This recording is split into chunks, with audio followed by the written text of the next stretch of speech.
Hello everyone, good morning. আমি উমা। আমার ছোট্ট একটা পরিবারের পক্ষ থেকে তোমাদের সকলকে জানাই অনেক অনেক ওয়েলকাম আর ভালোবাসা। দিনটা ছিল বুধবার। আর জানো তো, সকালবেলা ঘুম থেকে উঠেই চারপাশের দিকে তাকিয়ে এতটাই খারাপ লাগছিল, কি আর বলবো। সারা রাত ধরে ট্যাপ ট্যাপ করে বৃষ্টি হওয়ার কারণে বারান্দা, রান্নাঘর সমস্ত জায়গার মধ্যে জল পড়ে আছে। আর সেটা এখন আমি পরিষ্কার করতে লেগে পড়েছি। এই যে সারা রাত ধরে ট্যাপ ট্যাপ করে বৃষ্টি পড়েছে আর রান্নাঘরে কিন্তু চারপাশের মধ্যে জল জমে গেছে। তো কি বলতো, এখন মোছামুছির কাজটা সেরে নিচ্ছিলাম। জানো তো, রান্নাঘর যেমনই হোক না কেন, যখনই ঘুম থেকে উঠতেই যদি পরিষ্কার পরিচ্ছন্ন না দেখি না, একদম ভালো লাগে না। সত্যি কথা বলতে এই কাজগুলো ওই যে মাঝে মধ্যে করতে ইচ্ছে করে না, তারপরেও করতে হয়। সবসময় আমার এই ছোট্ট সংসারটাকে আমি সাজিয়ে গুছিয়ে রাখতে ভীষণ পছন্দ করি।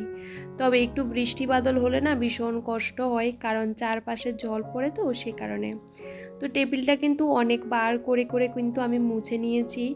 আর সব সময় দেখবে বৃষ্টির দিনে ঘর টরগুলো কীরকম ভিজে ভিজে স্যাঁতস্যাঁতে হয়ে থাকে, একদম ভালো লাগে না। কালকে রাতেও কিন্তু আমি সবটা পরিষ্কার পরিচ্ছন্ন করে ঘুমিয়েছি। আর যেহেতু সারা রাত ধরে ট্যাপ ট্যাপ করে বৃষ্টি হয়েছে না, তো সে কারণে এই যে নিচের জায়গাটা ফাঁকা হয়ে গেছে, ওখানে জল পড়ে আর কি। তো সবটা এখন মুছে দিয়েছি। এমনিতেই শুকনো করে মুছেছি, আমি কিন্তু এটা ভিজাইনি, যেহেতু ঘরের ভিতরে জল আছে। তো ভাবলাম মুছে দিই। তো এখন কোনো রকম মুছে দিয়েছি রান্নাঘরটাকে পরিষ্কার করে। বাইরে এখন ওয়েদারটা বেশ ভালো, তবে বৃষ্টি আসার সম্ভাবনা আছে। এখন যেহেতু বর্ষাকাল, বুঝতেই পারো, যখন তখন বৃষ্টি হয়। আর বাড়িঘর যদি ভাঙা হোক আর যেমনই হোক না কেন, পরিষ্কার তো আমাদের রাখতে হবে। তবে বাড়িঘর যদি ভালো না হয় না, তখন ভীষণ বৃষ্টি হলে কষ্ট হয় আর কি। সবসময় পরিষ্কার করতে হয়, সবটা গুছিয়ে রাখতে গেলে নিজেকে অনেকটা খাটাখাটনি করতে হয়। বলতে পারো একটা কাজকে অনেকটা বার করে ওই যে পরিষ্কার করতে হয়। তো দেখো, আমি কিন্তু সকালে উঠে কিন্তু বারান্দাটা আগে ঝাড় দিয়ে নিয়েছিলাম, কারণ বারান্দার মধ্যে জল জমিয়েছিল। আর ছেলে যদি উঠে পড়ে, ও কিন্তু পড়ে যাবে, সে কারণে একবার কিন্তু ঝাড় দিয়ে নেওয়াতে জলটা সরে গেছে। এখন আরেকবার কিন্তু ভালো করে এই যে ঝাড় দিয়ে নিচ্ছিলাম। তবে বারান্দার মধ্যে এত বালি, আসলে উনুনটা আছে তো সে কারণে জল দিয়ে ধুতে পারছিলাম না। তো যেহেতু উনুনে এখন রান্না করি, উনুনটা ওই যে বারান্দার মধ্যেই রাখি। তবে রান্না বান্না করে ওই যে উনুনটা যখন ঠান্ডা হয়ে যায়, তখন কিন্তু ঢেকে রাখি। তো এভাবে করে করে কিন্তু আমার দিনটা চলছে। তবে এই যে কাজকর্মের মধ্যে দিয়ে আমি অনেকটা ভালো থাকি। একা সংসার হলে কি হবে বলো তো, কাজের কিন্তু অভাব হয় না। কাজতে কত কাজ। আজকে কিন্তু আমার কাঁচা ধোয়ার করার কথা ছিল, কিন্তু আজকে আর কাঁচা ধোয়া করবো না, যেহেতু বাইরে ওয়েদারটা ভীষণ বাজে। আর দেখবে ভিজে জামা কাপড় যদি না শুকায়, তখন দেখবে জামা কাপড়গুলো কেমন একটা গন্ধ গন্ধ হয়ে থাকে। তো সে কারণে ভাবলাম আজকে আর ধুবো না, দেখি কালকে যদি রোদ উঠে তাহলে কালকে ধুয়ে দেব। আসলে বিছানা চাদর টাদরগুলো আজকে কয়েকটা দিন হয়ে গেছে চেঞ্জ করছি না। আর দেখবি বিছানা চাদর টাদরগুলো বৃষ্টির দিনেও জানি কেমন একটা হয়ে যায়, একটু ধুয়ে দিলে না অনেকটা ফ্রেশনেসও কাজ করে। তবে যেহেতু কাঁচা ধোয়া আজকে করবো না, সেহেতু আবারও কিন্তু বিছানাটা সুন্দর করে গুছিয়ে টান টান করে আমি কিন্তু বিছানাটা গুছিয়ে নিয়েছি। আমি সবসময় বিছানাটা টান টান করে রাখার চেষ্টা করি। টান টান করে গুছিয়ে রাখলে যেরকম দেখতে ভালো লাগে, আর ঘুমাতেও কিন্তু বেশ ভালো লাগে। এখন ঘরের প্রত্যেকটা জিনিস এতটা অগোছালো হয়ে আছে, কি বলবো। মাঝখানে কিন্তু আমি ওই যে বাসি সমস্ত কাজকর্মগুলো সেরে ছেলেকে খাইয়ে দাইয়ে স্কুলে দিয়ে এসেছি। স্কুলে দিয়ে এসে তারপরে এই যে বেডরুমের কাজটা করছি। আজকে তো ছেলের স্কুল আছে। আসলে বাড়ির বাইরে না বেরোতে ইচ্ছে করে না, দেখবে বৃষ্টি হলে আমাদের এখানে না জল জমে যায়, রাস্তাতে হাঁটাচলা করতে ভীষণ অসুবিধা হয়। তবে স্কুল কামাই করলে তো হবে না, স্কুলে তো যেতে হবে। তো ওকে কিন্তু আমি স্কুলে দিয়ে এসেছি। এখন এই যে তাড়াহুড়ো করে কাজগুলো সেরে নিচ্ছিলাম, কারণ ওকে নিয়ে স্কুলে দিয়ে আসাও কিন্তু আমার অনেকটা সময় লেগে যায়, বুঝতে পারো। বাড়ি থেকে বেরোলে না অনেকটা সময় দেখবে এমনিতেই চলে যায়। তারপরে আসার সময় একটু টুকিটাকি জিনিসপত্র নিয়ে এসেছি। প্রত্যেকটা দিনই কিন্তু আমি যখন ছেলেকে স্কুলে দিতে যাই, আমার সংসারে টুকিটাকি অনেক জিনিসপত্র লাগে, সেগুলো নিয়ে আসি। তো যাই হোক, এদিকে বাড়ি আসে এই যে এখন কাজে লেগে পড়েছি। সকাল থেকে কিচ্ছুই খাওয়া দাওয়া করিনি।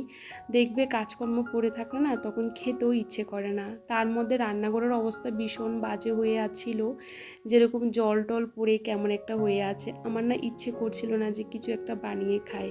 তো ভাবলাম সবটা পরিষ্কার পরিচ্ছন্ন করে তারপরে নিজের মতন করে বসে একটু খাওয়া দাওয়া করব। আর কাজকর্ম রেখে নাও খেয়েও নিতেও পারি না। তো এই যে আমি ঘরটা ভালো করে ক্লিন করে নিচ্ছিলাম। আসলে এখন বৃষ্টি হচ্ছে, তারপরেও কোথায় থেকে যে ধুলো আসে আমি বুঝতে পারি না। এই যে প্লাস্টিকের ডয়ার বক্সের সাইডেগুলোতে এত ধুলো হয়ে আছে, দেখে মনে হয় না যে ধুলো জমেছে।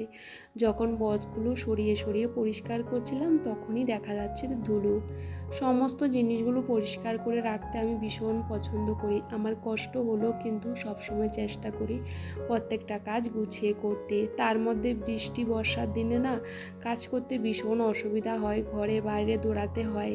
আমার তো ঘরের ভিতরে সমস্ত কিছুর ব্যবস্থা নেই, রান্নাবান্না করতে গেলেও কিন্তু বাইরে অনেকটা বার করে যেতে হয়। তো সবটা মিলেমিশে আমার সংসারের কাজগুলো সকাল থেকে প্রচুর ব্যস্ততার মধ্যে দিয়ে শুরু হয়। আর দেখবে বাচ্চা কাচ্চা থাকলে, তাদের সকালে স্কুল থাকলে দেখবে মায়েদের অনেকটা কষ্ট হয়। আমার ছেলে তো রাতে ঘুমাতে ঘুমাতে 12টা বেজে যায়, সকালবেলা ঘুম থেকে সেরকম অনেক সময় কি বলতো, ওই যে তাড়াতাড়ি উঠে যায়, আবার অনেক সময় একটু দেরি হয়ে যায়। আর বিশেষ করে যেদিন স্কুল থাকে সেদিন কিন্তু ঘুম থেকে উঠতে চায় না, ওই যে উঠতে উঠতে 7টা বেজে যায়। যেহেতু আমি বাড়ি থেকে ওকে নিয়ে 7:30টার সময় বেরিয়ে যাই, তো সেহেতু 7টার সময় উঠলে না ওকে ফ্রেশ করিয়ে তারপরে রেডি করানো খাওয়ানো ওই যে একটুখানি সমস্যা হয়ে যায়।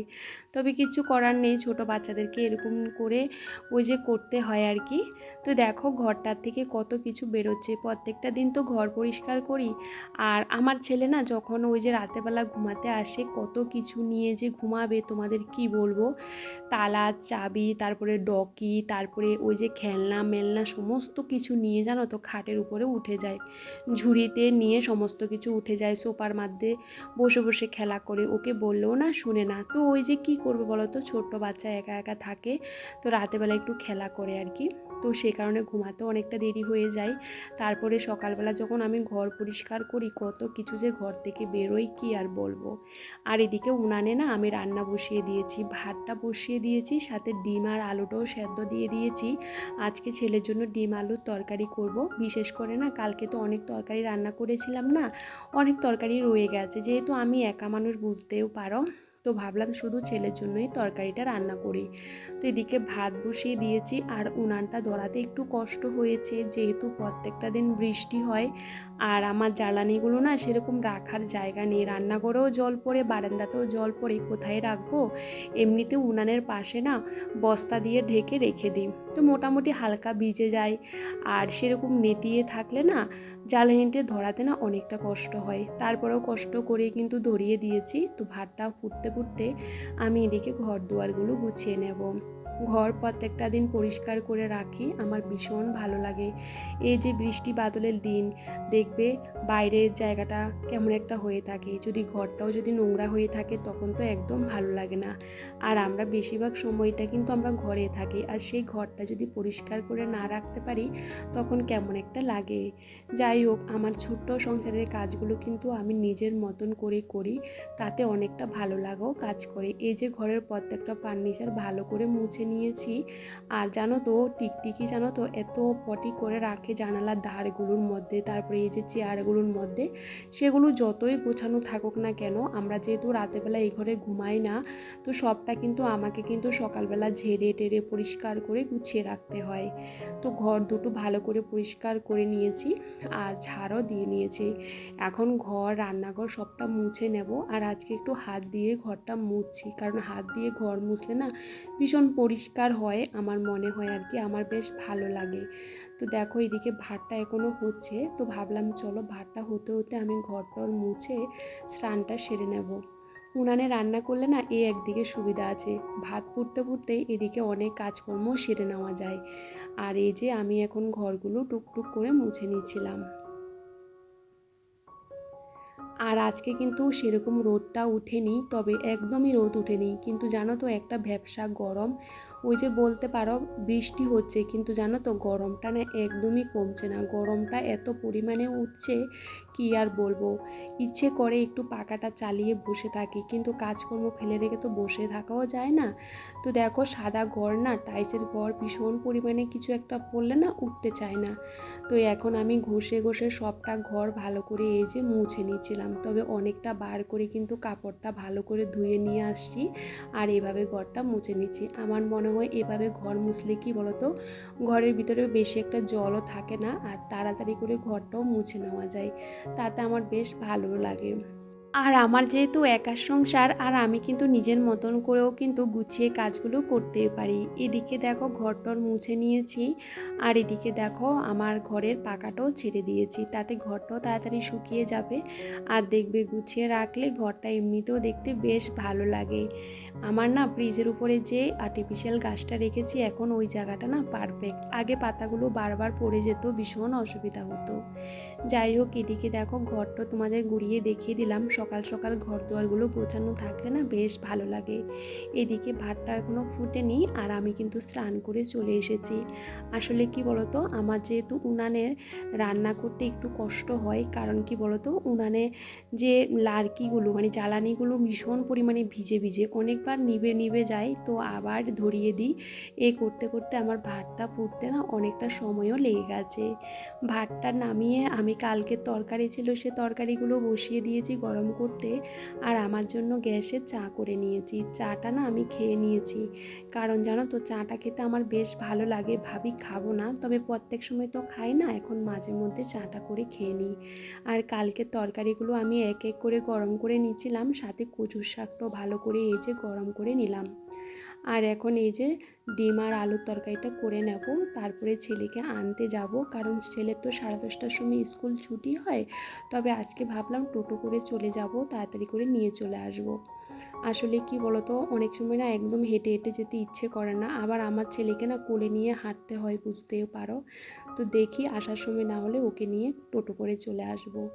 আর এদিকে ডিম আলুর তরকারিটা করতে না বেশিক্ষণ সময়ও লাগে না, যেহেতু আমি ডিম আর আলু আগে সেদ্ধ করে নিয়েছি।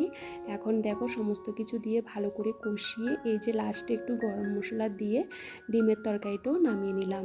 এই যে আমার ডিমের তরকারি হয়ে গেছে। আমার ছেলে ডিম আলুর তরকারিটা খেতে ভীষণ পছন্দ করে, ওর জন্য এটাই করেছি। আর কালকে কিন্তু ডাল টাল সমস্ত কিছু রয়ে গেছে, সবটা কিন্তু আমি গরম করে নিলাম।